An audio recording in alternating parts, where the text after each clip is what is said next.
Assalamualaikum warahmatullahi wabarakatuh. Alhamdulillahi hamdan katsiran kama amar, asyhadu an la ilaha illallah wa la syarikalah, wa asyhadu anna Muhammadan abduhu wa rasuluhu la nabiyya ba'da. Selamat pagi, salam sejahtera untuk kita semua. Yang terhormat Bapak Profesor Dr. Kiai Haji M. Din Samsudin MA, Wakil Ketua Dewan Pertimbangan Majelis Ulama Indonesia Pusat, yang berkenan hadir pada webinar Mahutama yang bekerja sama dengan Kolektif Institut. Ini Ketua Umum Masyarakat Umum Tata Negara Muhammadiyah, Bapak Prof. Aidul Fitri Syihada Asyari SHM Hum, dan juga Guru Besar pertama di Perguruan Tinggi Muhammadiyah, bidang HTN, dan juga Guru Besar di UMS, Prof. Dr. Prof. Susi, yang kami banggakan, Guru Besar Eva Unpad, Prof. Denny, mantan Wamenkumham, ada Prof. Suteki, pakar filsafat Pancasila, ada Abangda Dr. Refli Harun, ahli hukum tata negara sekarang pengamat politik, ada Dr. Ahmad Reddy, Direktur Kolegium Institut, Dr. Muda Dunia Ibnu Sina Chandra Negara, Dr. Ilham, pakar tata negara, dan juga ada Mbak Bivitri Susanti, Ketua APHTN DKI dan juga pengurus pusat APHTN HAN. Semua hadirin yang berbahagia, pada pagi hari ini Masyarakat Umum Tata Negara Muhammadiyah bersama Kolegium Institut mengadakan webinar yang ternyata ini kemudian menimbulkan banyak animo dari masyarakat termasuk juga netizen, karena juga temanya menarik terkait dengan menyoal kebebasan berpendapat dan konstitusionalitas pemakzulan presiden di era pandemi COVID-19.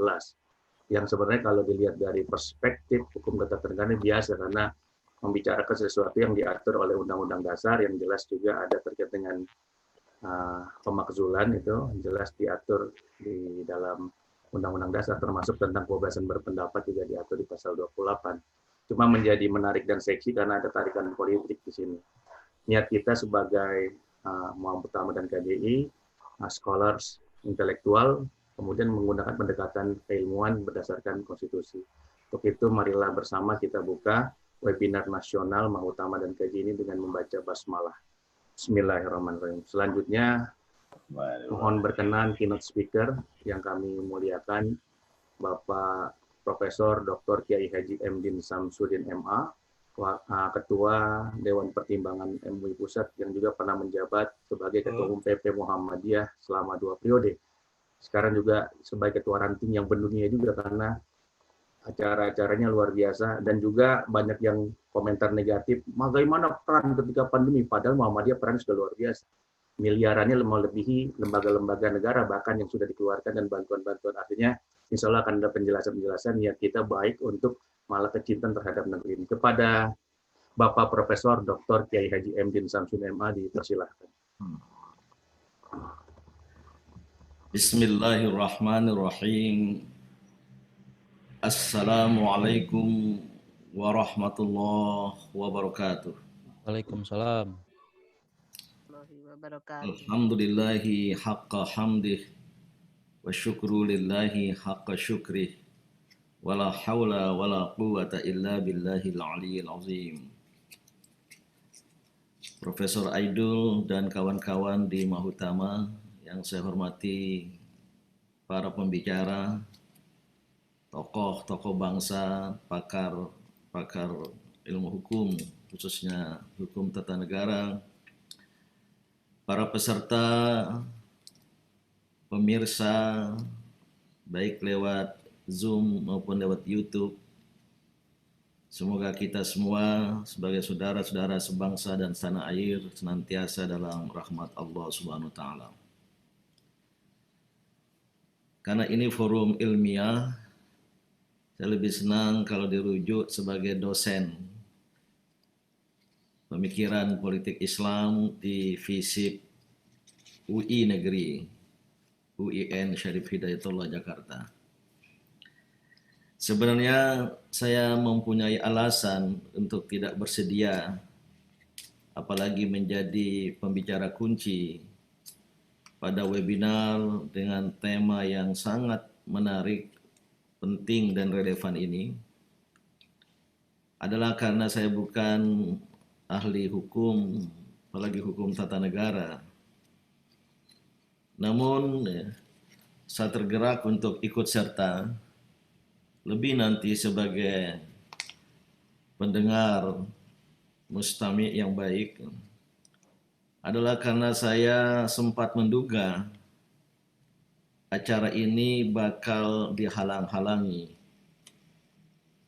dan pemerakarsanya akan diteror sebagaimana yang pernah terjadi di tempat lain beberapa waktu yang lalu.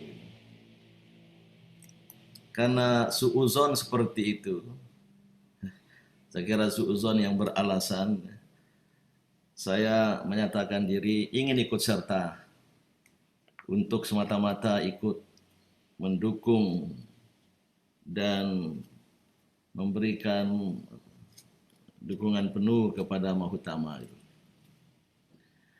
Karena ini bukan bidang saya, biarlah nanti para pakar yang tadi sudah disebut luar biasa nih. Para pakar politik, sebagian kalau tidak semuanya adalah sahabat saya, ya. Tidak usah saya sebut satu persatu. Namun saya izinkan saya sedikit untuk melihat dari perspektif Islam dan pemikiran politik Islam. Dua frasa kunci pada judul kita yang panjang itu, ya.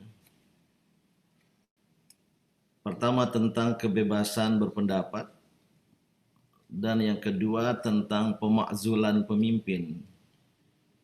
Ini kebetulan keduanya di cover atau ikut dibahas oleh pemikiran politik Islam dan merupakan bagian yang tak terpisahkan dari ajaran Islam, ya. Pertama tentang kebebasan berpendapat, para ulama memahaminya sebagai salah satu dari tiga, ya, dimensi penting dari kebebasan. Dan sementara kebebasan itu adalah hak manusiawi, hak makhluk, bahkan sang pencipta Allah Subhanahu wa taala menyilakan manusia mau beriman maupun tidak beriman. Ini pangkal sebuah kebebasan. Yang oleh karena itu, kebebasan pada manusia ini dipandang sebagai sesuatu yang melekat pada kemanusiaan itu sendiri.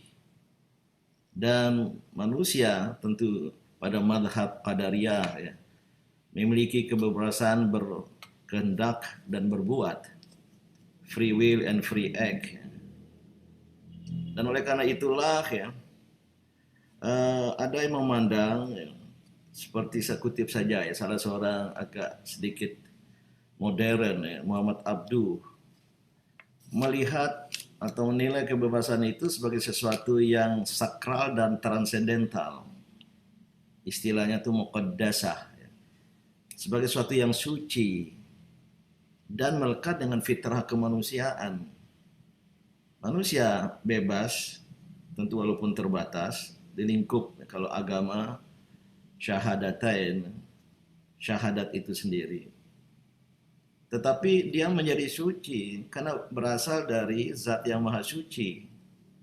Sesungguhnya manusia sudah terikat dengan janji perennial, alastu bi rabbikum, bukankah aku ini Tuhanmu, dan manusia mengaku bersyahadat. Namun ketika lahir di muka bumi, boleh jadi dia menyimpang dari perjanjian itu. Allah masih memberi kebebasan, imma syakiran atau imma kafura. Mau beriman tetap kepadaku, tetap beriman padaku atau tidak. Luar biasa. Maka, ya, kalau kita lihat pada proses kejadian manusia, ketika manusia pertama Adam telah diciptakan dan malaikat diminta untuk bersujud kepada Adam, malaikat bertanya, adakah engkau akan menciptakan makhluk yang senantiasa menumpahkan darah dan berbuat kerusakan di muka bumi? Allah sang pencipta tidak membungkamnya, hanya menyatakan, aku lebih tahu tentang apa yang kau tidak tahu. Jadi ada satu ruang kebebasan pada makhluk itu. Maka Muhammad Abduh, ya, menyimpulkannya kebebasan itu sebagai sesuatu yang sakral, transendental, muqaddasa. Bahkan Abduh menilai kebebasan itu hanya bisa diaktualisasikan oleh manusia kalau manusia sudah melewati dua fase kehidupannya, yaitu fase tabi'i, yaitu fase eksistensi alamnya, ketika manusia itu masih berada di dalam kejadian, dalam satu kemunduran, maka manusia melewati itu dan melewati fase ijtimai, sosial, komunal. Ketika manusia sudah bertamadun, berbudaya dan berperadaban gitu.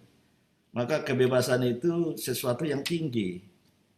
Hanyalah pada manusia beradab ada kebebasan, ada pemberian kebebasan, dan tentu logika sebaliknya adalah tidak beradab.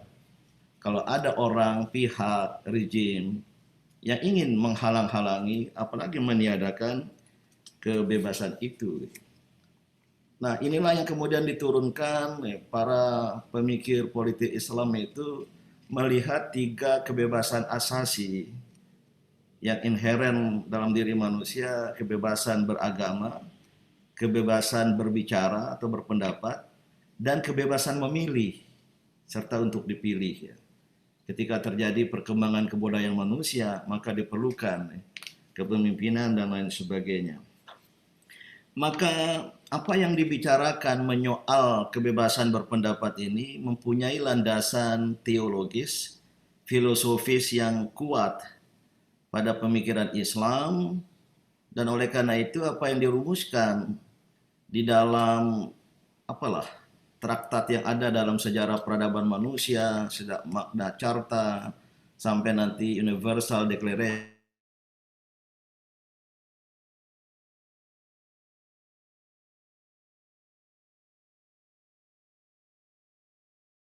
umpamanya ya, IPCCR dan lain sebagainya, termasuk juga deklarasi Kairo, yaitu hasil dari konferensi OKI tentang hak-hak asasi manusia, ya, sangat-sangat memberikan ruang bagi kebebasan itu sendiri, ya. Dan ya, Undang-Undang Dasar 1945 sebagaimana yang disebut tadi pasal 28 ya, membakukannya, dan saya berkeyakinan beberapa tokoh bangsa ketika perumusan Undang-Undang Dasar 45 itu, termasuk Soekarno, apalagi tokoh-tokoh Islam, sangat paham tentang prinsip-prinsip kebebasan yang ada dalam Islam dan dalam sejarah pemikiran Islam gitu. Ya, oleh karena itu ya, terus terang kita terganggu ya jika ada rejim yang cenderung otoriter, represif, dan anti ya kebebasan berpendapat, dan apalagi tentu ada syaratnya ya, tidak keluar dari norma-norma, etika-etika, dan nilai-nilai yang disepakati. Selama berada dalam koridor dan lingkaran itu, maka itu adalah hak rakyat warga negara yang dalam sejarah, dalam pemikiran politik Islam itu disebut dengan sebagai hakul mu'arodoh. Walaupun pemimpin, imam, khalifah, ya, naik ke takhta kepemimpinan atas dasar bai'ah, al-bai'ah wal mubaya'ah, setelah proses pemilihan oleh ahlul halli wal aqdi dan seterusnya, mungkin tidak perlu ke sana. Kemudian di bai'at, ya, ada yang berpendapat itu tuntas, tidak dapat ditarik kembali, tapi banyak ulama lain mengatakan sesuatu yang bisa, apalagi jika amanat kepemimpinan itu tidak ditunaikan sebagai amanat. Jika ada penyimpangan dari amanat, maka kelompok ini ya, memberikan hak kepada rakyat, warga negara yang disebut dengan hakul mu'arodoh, hak untuk mengkritik, untuk mengoreksi, dan bahkan nanti hak untuk menyoal kembali amanat yang telah diberikannya itu, untuk menarik kembali mandat yang telah diberikan itu yang disebut dengan pemakzulan, ya, yang berasal dari bahasa Arab, yang kemudian diambil oleh bahasa Indonesia, walaupun pengetahuan saya yang dangkal tentang hukum tata negara itu tidak disebut, ya. Undang-Undang Dasar 45 tidak menyebut pemakzulan, ya.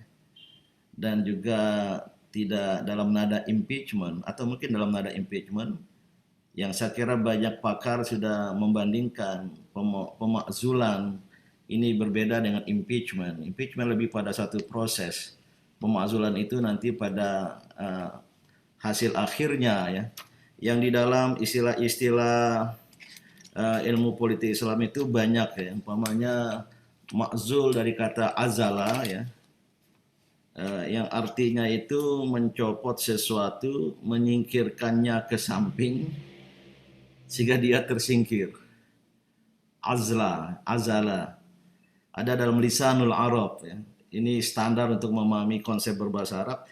Azala syai' yu'ziluhu azlan wa azzalahu fa'tazala wa na'azala wa ta'azzala nahahu haniban janiban fatanaha. Itu tadi. Jadi mengandung arti secara harfiah etimologis mencopot sesuatu, menyingkirkannya sampai dia tersingkir. Itu arti pemakzulan. Saya kira sangat kuat dibandingkan dengan impeachment di dalam bahasa Inggris gitu. Nah, saudara-saudara semua, ya maka di dalam tradisi pemikiran politik Islam ada beberapa gradasi dari pemakzulan itu. Ada yang sekedar azlul hakim, ya, dalam arti penyingkiran, pencopotan tadi itu, atau iqalatul hakim, hampir sama. Tapi ada tingkat yang tertinggi, al-khuruj anil hakim. Kita keluar karena rakyat memberontak, karena rakyat melakukan aksi-aksi ya, terutama sebagai amar ma'ruf dan nahi mungkar. Tentu karena ada syarat-syarat tertentu gitu. Jadi Islam dan pemikiran politik Islam sangat tegas dan keras ya. Kenapa? Karena amanat kepemimpinan itu sudah suci, bukan amanat rakyat, tapi amanat Tuhan gitu. Maka oleh karena itu sesuatu yang harus diemban, dan banyak ayat Al-Quran ya, bukan pada tempat dan waktunya saya menjelaskan itu ya. Maka ya pemakzulan itu sesuatu yang dimungkinkan, dan di dalam pendapat beberapa teoretikus politik Islam yang mungkin ingin saya kutip ya, umpamanya Al-Mawardi yang sangat terkenal itu ya. Pemakzulan imam, pemimpin itu mungkin dilakukan jika syarat-syaratnya sudah tertanggalkan. Yang pertama, adamul adli, ketiadaan keadilan. Jika seorang pemimpin sudah tidak berlaku adil, ya, lawan keadilan itu az-zulm, kezaliman, seperti tidak mampu menciptakan keadilan dalam masyarakatnya, di kalangan rakyat warga negaranya, hanya menciptakan satu kelompok lebih kaya daripada yang lain, ada kesenjangan sosial ekonomi, katakanlah indikatornya Gini indeks dalam sebuah negara ya. Ini sangat asasi sekali. Karena itu adalah syarat utama dari seorang pemimpin. Maka jika itu hilang atau berkurang, adamul adli, itu syarat sudah dapat dilakukan pemakzulan. Yang kedua, Al-Mawardi mengisyaratkan adanya adamul ilmi, ketiadaan ilmu pengetahuan, kerendahan, kelangkaan visi, terutama tentang cita-cita hidup berbangsa dan bernegara itu. Tentu dalam kaitan khilafah dulu itu ya, satu visi kepemimpinan yang sangat kuat untuk membawa rakyat warga negara kepada sa'adatul dairain, kebahagiaan di dunia dan di akhirat. Tentu dalam konteks negara modern, visi itu tiada lain adalah cita-cita nasional sesuatu bangsa, seperti bangsa Indonesia, yaitu yang merdeka, bersatu, berdaulat, adil dan makmur. Jika keadilan tidak mampu untuk diwujudkan, ditampilkan oleh seorang pemimpin, adamul akli, ini sudah bisa menjadi syarat bagi pemakzulan. Adamul ilmi maksud saya, yaitu pemahaman visi yang yang tidak sesuai ya. Seperti kalau di Indonesia betul-betul tidak memahami Pancasila, karena Pancasila yang katanya diperingati lahirnya hari ini, walaupun proses kelahiran Pancasila bertahap hingga menjadi definitif 18 Agustus itu ya. Kalau Pancasila Bung Karno kan ketuhanannya di bawah, nomor 5 kalau tidak salah gitu. Maka tidak absah kalau hari beliau berpidato dijadikan sebagai hari lahir Pancasila. Sebelumnya sudah banyak tokoh yang berpidato, setelahnya banyak tokoh berpidato, dan nanti 22 Juli juga ada kesepakatan Piagam Jakarta, dan baru kemudian menjadi definitif pada 18 Agustus itu. Sebenarnya hari lahirnya Pancasila itu 18 Agustus pada hemat saya. Tapi biarlah, itu bukan masalah besar bagi kita ya. Nah, tapi kita harus perlu luruskan sejarah ya. Ketika visi tentang Pancasila, apalagi yang termaktub di pembukaan Undang-Undang Dasar 45 ya. Kalau ada pembungkaman kampus, pembungkaman kegiatan-kegiatan akademik, pemberangusan mimbar akademik, ya, itu sebenarnya bertentangan secara esensial dengan mencerdaskan kehidupan bangsa. Karena praktek-praktek sebaliknya ya adalah pembodohan kehidupan bangsa. Oleh karena itulah saya berpendapat ya, ini sangat esensial. Tapi masih saya ingin lanjutkan kepada Al-Mawardi ya, juga karena ada apa ya, nuksan tasarruf. Ketika seorang pemimpin di sebuah negara, di sebuah bangsa itu apa ya, kekurangan kekuatan, ada musyaukah, kehilangan kewibawaan karena kehilangan dan kekurangan kemampuan untuk memimpin, terutama dalam satu situasi kritis, ya. Dan seorang pemimpin itu akan dilihat pada pada masa kritis. Bisakah dia memimpin? Maka ya ada mutasarruf ini oleh para ulama itu karena ada apa namanya al-hijr, tahjir jika seorang pemimpin tertekan oleh kekuatan-kekuatan lain. Tertekan kemana? Yang kedua itu, yang pertama ini terdikte oleh kekuatan-kekuatan lain, terdikte oleh orang baik keluarganya atau orang yang terdekatnya ya, untuk bisa menjalankan kepemimpinannya. Atau yang kedua ya karena al-qahru, karena tertekan. Seperti dalam hubungan internasional, ketika kita kehilangan kedaulatan, karena kita tunduk dan patuh pada kekuatan-kekuatan asing itu. Maka ya sebelum saya akhiri ya, Imam Al-Ghazali menyetujui bahkan memungkinkan adanya pemakzulan pemimpin itu ya. Dalam istilah beliau, jika ada az-zulmu, ya sama tadi dengan Al-Mawardi, keadilan atau kezaliman, terutama orientasi represif, diktatorsif, ya. Dan saya melihat apa kehidupan kenegaraan kita terakhir ini membangun constitutional dictatorship, kediktatoran konstitusional, bersemayam di balik konstitusi ya, seperti ada ya, produk, perpu, jadi undang-undang dan sejumlah kebijakan-kebijakan lain ya. Dan juga kemudian menimbulkan gairu syaukah, istilah Imam Ghazali itu, tidak ada lagi political power, political leverage, bukan lagi dapat memimpin, dan oleh karena itu masyarakatnya akan mengkritik. Maka Rashid Ridho, lebih modern dari Imam Al-Ghazali pada awal abad ke-20 ya. Beliau bahkan menyerukan kepada rakyat untuk melawan ya, pemimpin yang zolim, kepemimpinan yang zolim, kepemimpinan yang tidak adil ya. Dan terutama jika kepemimpinannya itu membahayakan kehidupan bersama, seperti melanggar konstitusi ya. Dan sekarang ini kita lihat kehidupan nasional kita mengalami deviasi, distorsi, dan disorientasi dari nilai-nilai dasar itu.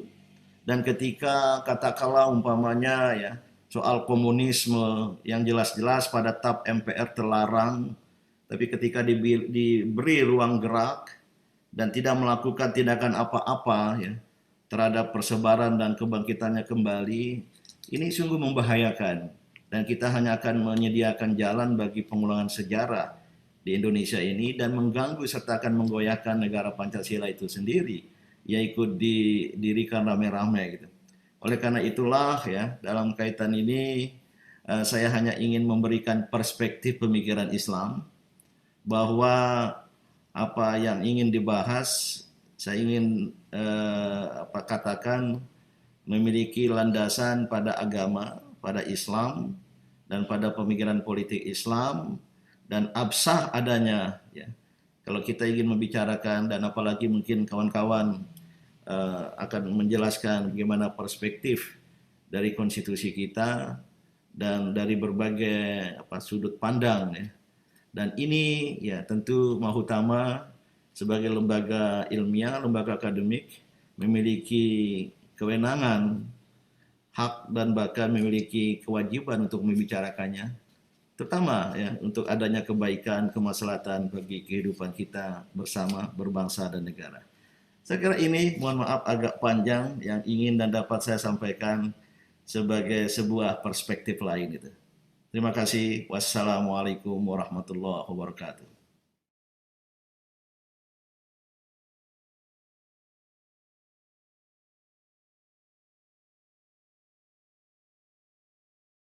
Terus terang selama 3 jam ya, saya merasa berada dalam perkuliahan di Fakultas Hukum 3 semester. Begitu banyak pelajaran yang kita peroleh, terutama tentang topik yang dibahas ya. Dan kalau boleh saya sedikit menggarisbawahi dan melanjutkan apa yang saya sampaikan sesuai dengan bidang saya, pemikiran politik Islam. Maka Islam memberikan landasan teologis dan politis maupun etika politik tentang yang disebut dengan pemakzulan. Bahkan sebagaimana saya katakan tadi, konsep pemakzulan dalam Islam itu ada gradasinya dan pada tingkat yang tertinggi, sebagaimana juga disarankan oleh para ulama, adalah adanya gerakan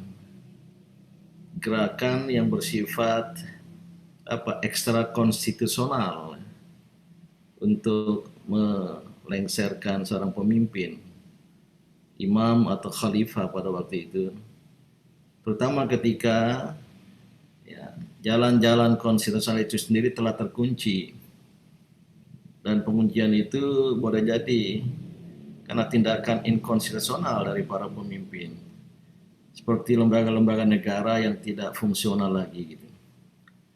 Nah, maka dalam kaitan ini pemakzulan dan wacana, pikiran maupun gerakan rakyat itu diniatkan sebagai manifestasi dari ajaran agama, yaitu amar ma'ruf dan nahi mungkar, untuk menyuarakan kebenaran. Dan kaum akademisi, ilmuwan dan cendekiawan sejatinya adalah ulul albab yang harus menyuarakan kebenaran. Dan hadis Nabi mengingatkan pada umat Islam bahwa afdolul jihad aulu haqqin li sultanin jair. Semulia-mulianya jihad dan perjuangan itu adalah mengatakan kebenaran di hadapan pemimpin yang zalim atau yang bertindak sewenang-wenang. Jadi kuat sekali pesan Islam. Dan pemakzulan dari al-azlu, al-uzla, itu bisa bersifat politik dan bisa bersifat moral. Jadi ada pemakzulan politis ya, yaitu melengsarkan pemimpin secara politis, baik lewat jalur konstitusional atau ketika jalur konstitusional sudah terkunci karena ada perselingkuhan antara lembaga-lembaga yang berwenang untuk itu dengan pemimpin itu sendiri ya. Itu yang bersifat pemakzulan politis. Nah, tapi juga ada pemakzulan moral.